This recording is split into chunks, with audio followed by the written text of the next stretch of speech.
This week on Blackwood Outdoors, I'm not going to bring you any of the boring videos of blank fields, small bucks and does.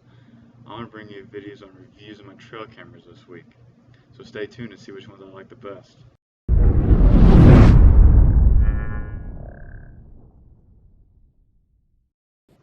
But I do have one clip I'd like to show you real quick from my hunt this week.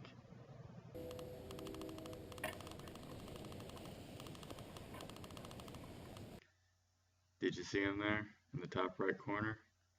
Yeah, that was typical 8. The stand squeaked whenever I shifted my balance. I guess he lives for another day. Coming right in for a 10-yard shot. Man. Alright everyone, that was my hunting story for this week. Most excitement I've had all year at least. Like I said, I'm not going to bore you with my hunting stories this week. I'm going to actually try to tell you about my trail cameras that I have out in the field. I'd like to actually have them physically here to show you, but I don't. I took some video earlier this year. I'll clip it in here and there to show you my actual physical cameras. But for the most part, I got 4 of them out there. First camera I bought was a Moultrie A-5. It's okay. I liked it a lot when I first got it. I think this is the 4th season on I've used it, and it's been out there winter, summer, spring, fall, the whole entire time. I don't really bring them in much. I like watching the deer shed their antlers so I can try to find them later in the season. But the Moultrie A-5, it takes 4 C-cell batteries, 32 gigabyte max from the memory card, and it's a 5 megapixel camera. It takes video and pictures, but the trigger on it and all that stuff, it just doesn't catch much. I could go out and have that camera and one of my other ones in the same spot. One camera take 300 pictures, this Moultrie take 20, and it's bad. I have both set up on the same delays, 3 to 5 minute delays on each one of them. So there really should be about the same amount of pictures. And they're both set up to take, this one's actually set up to take 1 picture. The camera that I tested it against, which would be my Bushnell, I'll talk about later. Bushnell's set up to take 3 pictures. But you take 20 multiplied by 3, that's only 60. So 60 versus the 300 something Moultrie's got, the Bushnell's got. So, the 60 the Moultrie takes, the 300 the Bushnell takes. It doesn't add up. But anyways, that's the Moultrie. I don't care for it too much, but there you go. That's my opinion. Second one was given to me as a gift for Christmas, the same year the Moultrie. So this would be almost the 4th season. December should be 4 years I'd have that one. It's the Hunten Outdoors GSC35-40IR. Yeah, that's definitely a long name. The only ones that I can actually find that they have now are the 50 IRs, which the only difference I can figure out on those is that the 40 IR is a 4 megapixel and the 50 IR is a 5 megapixel. They both take video and pictures. I've actually got some video and previous videos of mine from this trail camera, but I'll go ahead and clip them in here and show you. Doesn't take sound, doesn't show the dates on the videos, but it will show you the days, times, moon phases, and everything on the pictures. It takes 4 C-cell batteries and it's 32 gigabyte max memory card. You really don't need that big of a memory card. I've let this sit out there for like 3 or 4 months, and maybe 300 or 400 pictures sometimes in the summer. So, and it doesn't really fill up 32 gigabytes very fast. My biggest downfall about this camera is the battery life. It takes 4 C-cell batteries, and those 4 C-cell batteries, it'll start blinking and telling me that it's got a low battery in about a month. And this trail camera might take 400 or 500 pictures in a month during the rut.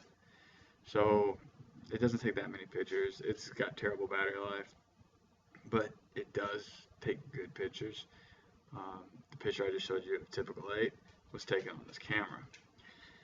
So that's my Hunten Outdoors. My third one is a Bushnell camera. It says Bushnell on it.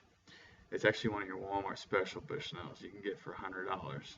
I actually bought this secondhand for $60, and it ends up being one of my best trail cameras I've had so far out of my bunch. I don't have much of my Stealth cam yet. I'll talk about that one later. But it's a Bushnell 119533CW. That's the item number on it. It takes 4 AA batteries. This thing's been out since May. It's November now. And the 4 AA batteries, it's got 4 bars. And this is on its last bar right now. This is the camera that I go out there in the summer, August, September, and it's got 300, 400 pictures on it every 2 weeks. So it's taking close to 800 pictures a month, and it's still got that much battery life left on it. It's an image only camera though, that's the bad thing about it, but I don't take much video, so it doesn't matter to me. It's also a 32 gigabyte max for it, but like I said, 300 or 400 pictures is not much. It's maybe a gig, if that. Well, I think this one's a 5 megapixel camera. I couldn't find anything on it, but that's what that one is. And then last but not least, I got the Stealth G42NG. I added this one to my arsenal about a month or 2 ago, and you can choose the resolution of pictures you want to take.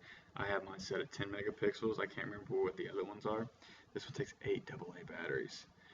It's been out there for about a month, and the last time I checked it, a couple days ago, it was at 75% battery life. It actually shows you a percentage on it. It's not just got like little bars or anything. You've got a video option on it. Like I said, I don't use video options much. The only time I use it is when I'm in the stand and I'm hunting at that time. Sometimes I'll switch them over. That's the only reason why I got video on that Hunten camera. And this one takes a 64 gigabyte, so you could let this thing sit out there forever until batteries go dead and the memory card probably won't even be full. Besides that, I like this camera. This camera's easy to set up. You've got 2 quick set options. So you can set one to video, quick set to video, and then the other quick set you can set to pictures. And then it's got a custom set where you can just make it whatever you want it to. You can choose your options.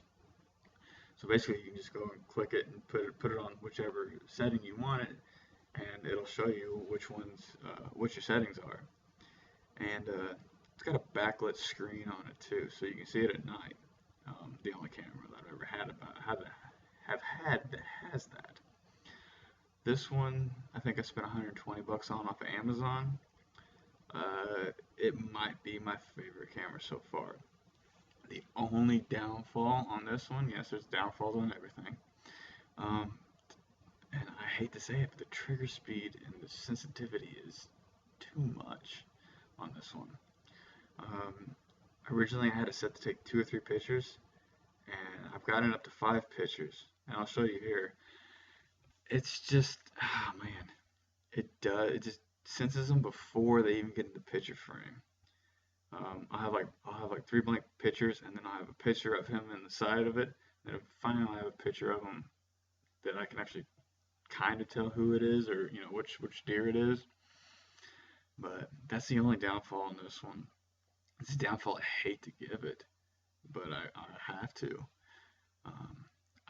I can't remember if it takes any more than 5 pictures at once. Let me see.